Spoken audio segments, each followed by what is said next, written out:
China stands accused of inhumane treatment of Africans during the coronavirus outbreak.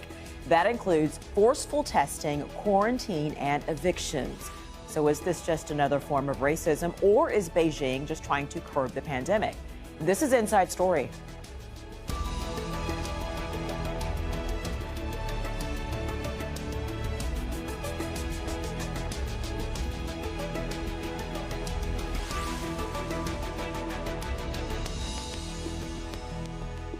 Hello and welcome to the program. I'm Rochelle Carey. They are China's key trading partners, but some African leaders have been angered over Beijing's reported discrimination against their citizens and demanded answers from the Chinese government over reports Africans are being targeted because of fears they could spread coronavirus. A recent rise in COVID-19 infections in China has been linked to people from abroad. The Chinese government is worried there could be a second wave and has stepped up its scrutiny of foreigners. African students and expatriates have reportedly been evicted from their homes, tested for coronavirus several times, and are being shunned in public. The incidents have sparked a diplomatic row with the African Union, African governments, and the United States. And Chinese ambassadors have been summoned by African officials in different countries. In a rare open critique of Beijing, the Speaker of Nigeria's House of Representatives tweeted a video of himself pressing its envoy on the reported ill treatment of Africans. He was heard saying, "It's almost undiplomatic the way I'm talking, but it's because I'm upset about what's going on." The Speaker of the House asked the diplomats to explain scenes that have gone viral on social media platforms. The United States consulate in Guangzhou has advised African Americans to stop traveling to the city. In a statement, it said this: police ordered bars and restaurants not to serve clients who appear to be of African origin. Local officials launched a round of mandatory tests for COVID-19, followed by mandatory self-quarantine for anyone with African contacts, regardless of recent travel history. African Americans have also reported that some businesses and hotels refuse to do business with them. China says its policy towards Africa hasn't changed and denies discrimination against what it calls its African brothers. This is what the Chinese Foreign Ministry spokesperson had to say about accusations made by the U.S. Under the current situation where the international community urgently needs to work together and fight against the epidemic, it is irresponsible and immoral for the U.S. side to make those remarks and sow discord. We urge the U.S. to focus on containing the epidemic at home. Its attempt to drive a wedge between China and Africa's relationship will never succeed.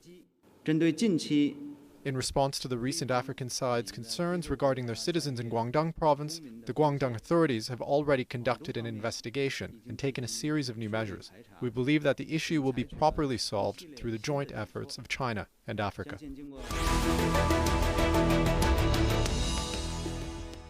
Let's bring in our guest now from Beijing, Victor Gao, Vice President of the Center for China and Globalization. From Wuhan is Gabriella Dillon, a medical student from Uganda, and from Hong Kong, Keith Richburg, Director of the University of Hong Kong's Journalism and Media Studies Center. Thank you all for joining us. We appreciate it very much. I want to start with you, Gabriella. So you're in Wuhan, obviously, which is where this pandemic started. Just what is daily life like there now? What are the restrictions that you are still dealing with? Life is better. Life is back to Wuhan. So far, the locals, it's mostly the Chinese people who are able to go to the supermarkets and the banks and the shops. The foreigners, not so much, because we haven't yet been cleared for. We haven't yet got our health certificates and the health codes that we need in order to go to the banks and the supermarkets and all the other places. Otherwise, we can get permission to leave our homes and walk around in the streets, which is better than nothing. So that's how life is now. So as far as getting this permission, these tests and screenings that are needed for you to kind of go wherever you want, it's dealt differently with Chinese as opposed to foreigners. It's a different type of setup. It's the same setup, but it hasn't yet included the foreigners yet, because the Chinese right now are able to do it, but we can't do it. So in other words, it's like they haven't yet found a way for us to go out there as foreigners. Is the fear, or maybe I don't know if that's too strong of a word, maybe not, the fear or concern of a second wave of this happening, Is that palpable there? Is that something that you all really feel there, Gabriella? Definitely. Second wave is something that we're all worried. Everyone's taking the necessary precautions. People are still using the masks. People are staying indoors. Not so many people are on the streets, but once in a while, people moving around. And like today, I actually asked for permission to go out and take a walk. And most shops were open, and there were a lot of Chinese out there.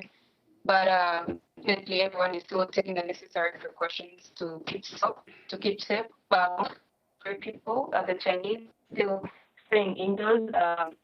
So yeah, people are a bit worried about the second wave. So Victor, I'm going to come to you now. These reports, these videos, I understand that the Chinese government is by and large saying, that there is not any sort of campaign of discrimination. But what do you see about what is happening there? These videos are what they are. Now, first of all, China-African relations are very, very solid. And for some politicians in the United States to accuse China of practicing racial discrimination against Africans is really a fallacy. We all know how poorly and terribly have been the racial discriminations practiced by the United States against African Americans, and we call for a stop to such racial discrimination. Secondly, now in China, we are still very much in the middle of the fight against coronavirus. Victor, one moment before we get to point two, which I will let you get to. Let's go back to point one. Yes, there is racism in the United States. I am an African American. That is separate and apart from what I asked you about what is going on in China. That is exactly why I would say the U.S. politicians can do a better job in fighting to contain the spread of coronavirus in the United States, rather than, for example, falsely accusing China of practicing racial discrimination against Africans. Victor, we all treat African brothers and sisters as they are. We have high respect for the Africans. Victor, let me try again. By such false accusation. Victor, let me try again. I'm not talking about what's happening in the U.S. I am talking about what is happening in China. I am talking about the personal accounts from people who, you could see the signs that people are holding up at McDonald's, basically telling black people, you can't come here. This is real. That is not the United States. I don't want to hear about the United States. I really am asking you, can you deny this? You really can't. No, first of all, China is still in the middle of this fight against coronavirus. That is true. Lots of things have changed. We are not in a normal situation. We have massive amount of quarantine, lockdown, constant taking of temperatures, constant checking of your IDs, your passports, for example. But all this has a purpose. That is to cut off the spread of the coronavirus. And anyone should abide by the rules and the regulations. Many of them are very alienating. Some of them are very intrusive into privacy, as we normally understand. And I would say everyone, Chinese or non-Chinese, Asians, Americans, Europeans, Africans, etc. In this fight against coronavirus, we are all in the same boat. So let's listen to what the government authorities have to say. Let's always carry our ID card. Let's always be willing to have our temperatures taken. And if they want to take our testing, to the testing, because you are doing this not only for your own good, you are doing this for the good of the whole community. Okay, Victor. So I would urge everyone in China to abide by the rules and regulations. Your point is well taken. Absolutely. China is really in a fight right now to make sure that this doesn't come back. And it is a very intrusive situation for a lot of people all over the world, and obviously particularly in China. So I don't think anyone would have a quibble with what you're saying. It just seems that perhaps there's an extra level of measures that are happening to other people. Actually, I'm going to go to Keith now, Victor. I'll come back to you in a moment. Keith, so what Victor is saying, yes, it's absolutely true. We're in a pandemic. Things are going to be a little different now. But it is clear that it seems certain people are being targeted for an extra level of scrutiny. Is that how you see this? It's absolutely how I see that. And with respect, Victor, what I'm seeing here is that China made a decision. Xi Jinping made a decision that this was contained around late March. It was contained in China. After that, you started seeing no provinces reporting that many new cases, but they claimed that all the new cases of this virus were so-called imported cases. Now, let's unpack that a little bit. These so-called imported cases are actually Chinese citizens returning to China from abroad. But the way it's been interpreted by many people is that these are foreigners bringing in the disease. And so therefore, foreign diplomats have been told not to come to Beijing. Foreigners in Beijing have been under an increased level of scrutiny, and foreigners, particularly in Guangzhou, and especially African foreigners, have been subjected to this higher level of scrutiny, suspicion, anger, and discrimination in Guangzhou. There was indeed a case where I think several Nigerians went outside of quarantine, went to a restaurant and infected people. Since that happened in Guangzhou, there has been widespread discrimination. I think in restaurants, they've been kicked out of their apartments. Keith, just a moment. We had a bit of a technical issue, but Gabriella also wanted to get in, so just stand by. Go ahead, Gabriella. Okay, I want to add on what he said. 80% of the imported new cases were because of the Chinese that came in, but also the other 20% was from the foreigners. So we can't really totally rule out that the foreigners didn't contribute to the imported cases. So it all went down like the foreigners were being tested for corona as well. Yeah, so it's not only the Chinese that brought the new cases, but also the foreigners. Gabriella, and that's why they were being tested. That's the point. Okay. Yes. Yeah, no, Gabriella, I wanted to ask you, what is it like just as a Black woman living in Wuhan, even before all this happened? Just what does your day-to-day life feel like to you? Honestly, you always feel like a stranger because you're looked at weird when you get on the subway. No one wants to sit next to you, or someone will cover their nose. So you always, but you get used to it. But it's strange. It's a strange feeling. You can't get used to it. It's not home. But the way it's going down now, being discriminated right now, it feels worse than it was before. So as a Black woman, go ahead. I feel them, and they don't really. It's like they do it knowingly, you know. So, Keith, I want to ask about that. The feeling that Gabriella is describing. So often, people. Something that a government is doing gets attributed to the people. It's not always the same thing. You know, there's things that the Chinese government can do that isn't necessarily what you feel from Chinese people, like out in the community, or Asian people, depending on what country you're in. What has your experience been, Keith? It's not all the same. It's not all the same. My experience is that on the official level that Victor is talking about, China wants to have good relationships with Africa, with African countries. This goes all the way back to Mao Zedong, who wanted to have fraternal relations with African countries. China today, modern China, is investing a lot in Africa. They built the African Union headquarters. They're building soccer stadiums. They built the road from Nairobi to Mombasa. They're doing a lot. They're also sending masks and medical equipment there.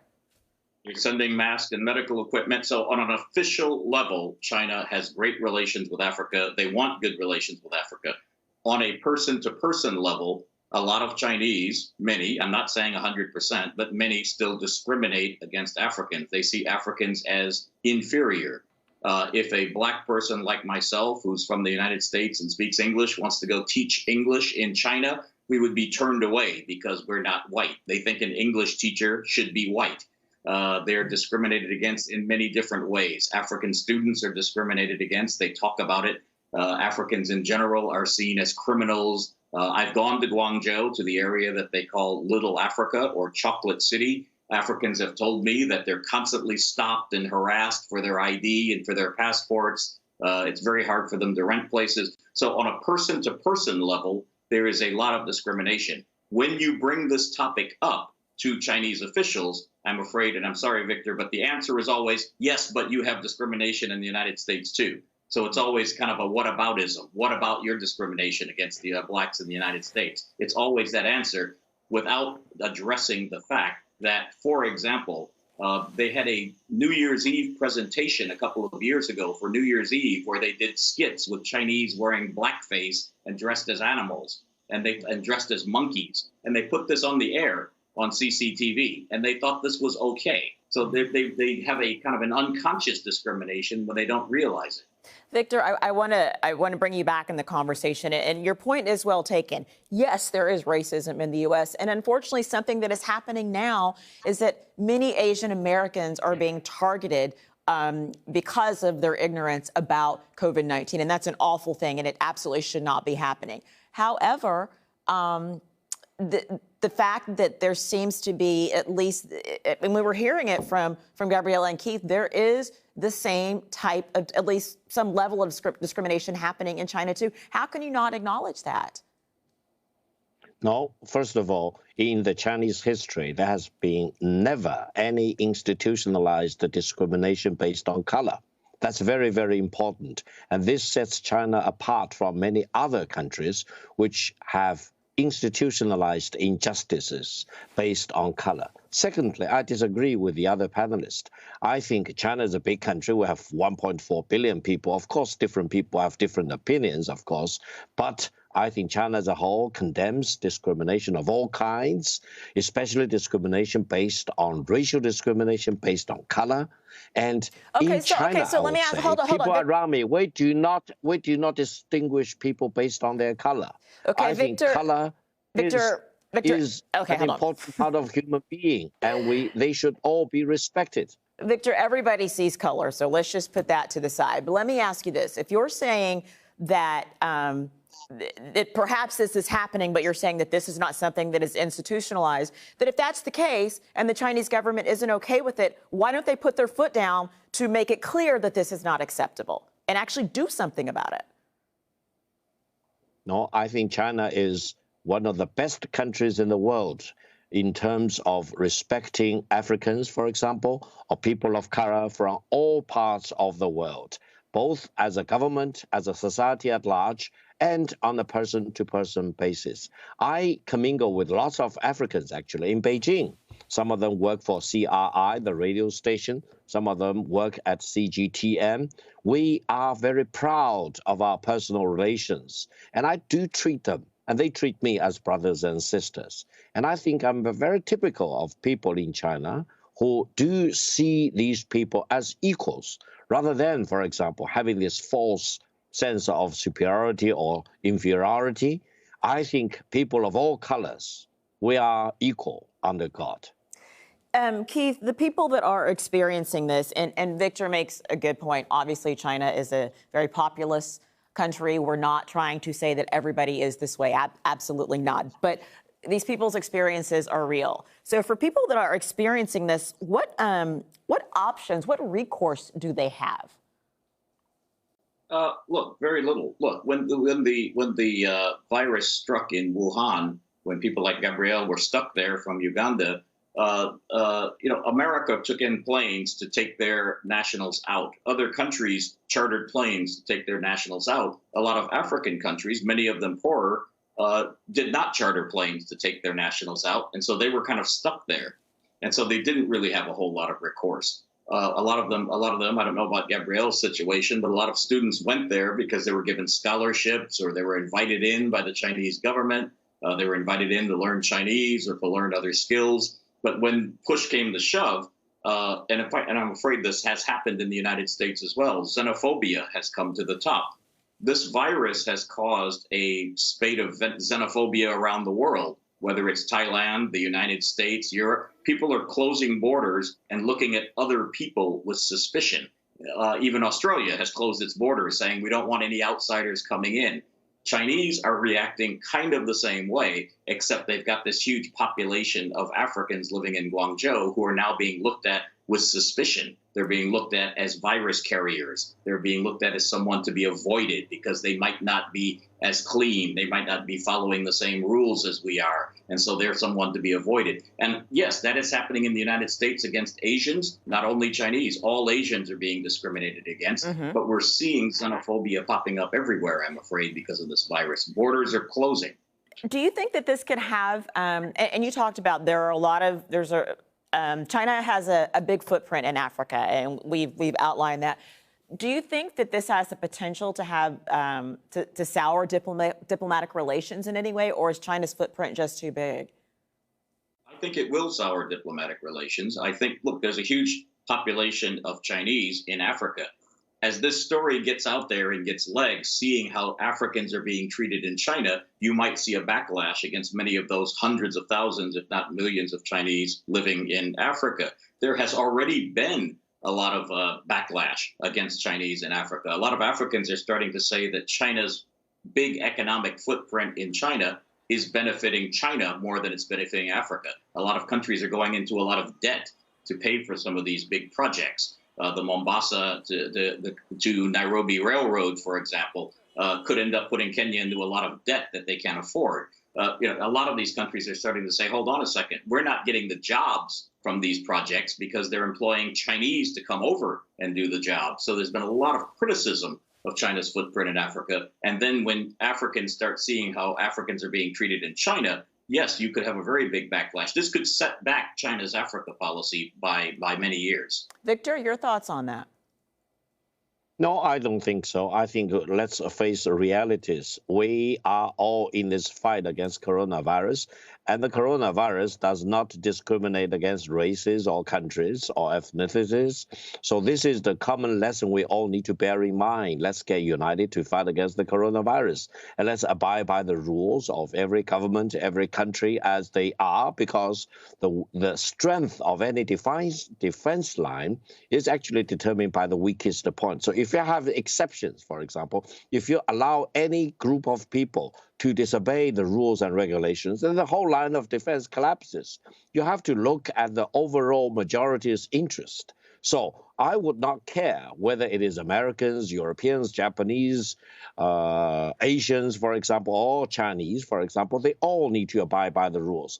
And if you hear the horrible stories which have happened to many overseas Chinese coming back because they do not abide by the rules, they are kicked out of the country straight away. They are Australians, they are other countries' citizens, etc. They are not black people, they are not African people. So that's one point I want to make. The second point is that what China has been doing in Africa is definitely for the good and the benefit of the African people. Let's continue to do this. Let every country involved, Americans or European countries, if they want to do the same as what China has been doing, the beneficiary will be the Africans.